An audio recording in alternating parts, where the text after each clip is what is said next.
Bonjour Grégory Levaux. Bonjour Thibault. Vous êtes président de l'École européenne de Contract Management, le 2CESM, et vous nous aviez dit dans une précédente interview que l'une des spécificités du contract manager, c'était son approche de la négociation. Il y a une autre de ces spécificités, c'est son approche de la résolution des conflits, et c'est ce qu'on va évoquer aujourd'hui. Alors d'abord, est-ce que vous pouvez nous en dire un peu plus sur cette approche? Oui, bien sûr.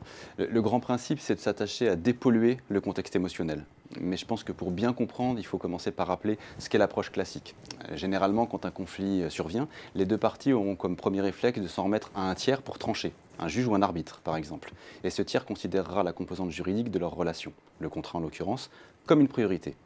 Il s'intéressera ensuite à la composante objet de cette relation, comme par exemple le montant des indemnités. Et finalement, s'il reste du temps et qu'il sait faire, il abordera la question des émotions. Donc au final, il y a de grandes chances que la solution ne contente personne, puisque les parties en sont dépossédées, ce qui conduira à des déperditions financières, bien sûr, surtout si l'on considère le cycle contractuel dans son ensemble, c'est-à-dire avec l'optique d'une reconduction du contrat.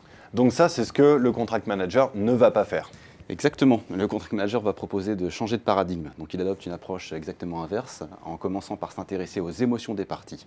Et il doit chercher à dépolluer le contexte émotionnel avant d'envisager les composantes objets et juridiques. Et ça marche, cette approche fonctionne mieux? Oui, pour schématiser, on peut représenter les deux parties par deux droites parallèles, et l'espace entre les deux va être le conflit. Donc ces droites vont entrer dans la sphère de la résolution du différend. Si c'est un juge qui occupe cette sphère, les droites vont rester parallèles à la sortie, puisque la faille émotionnelle n'est pas traitée.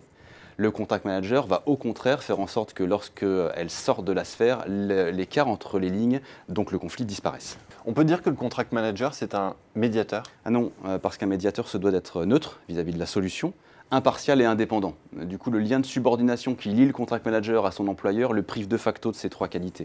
Donc il faut davantage le voir comme un facilitateur. Alors, en tant que facilitateur, comment procède le contract manager? Quelle est sa méthode pour rapprocher ces droites parallèles? Il va déployer un processus en plusieurs étapes. La première consiste à rencontrer chaque partie individuellement et par les techniques de maïeutique à considérer leurs émotions tout en les aidant à prendre conscience qu'elles appliquent vis-à-vis d'autrui une mécanique conflictuelle qu'elles refusent à leur égard.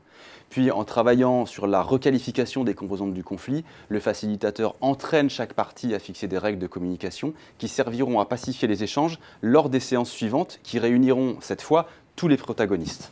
Et quel rôle joue le contract manager dans ces réunions?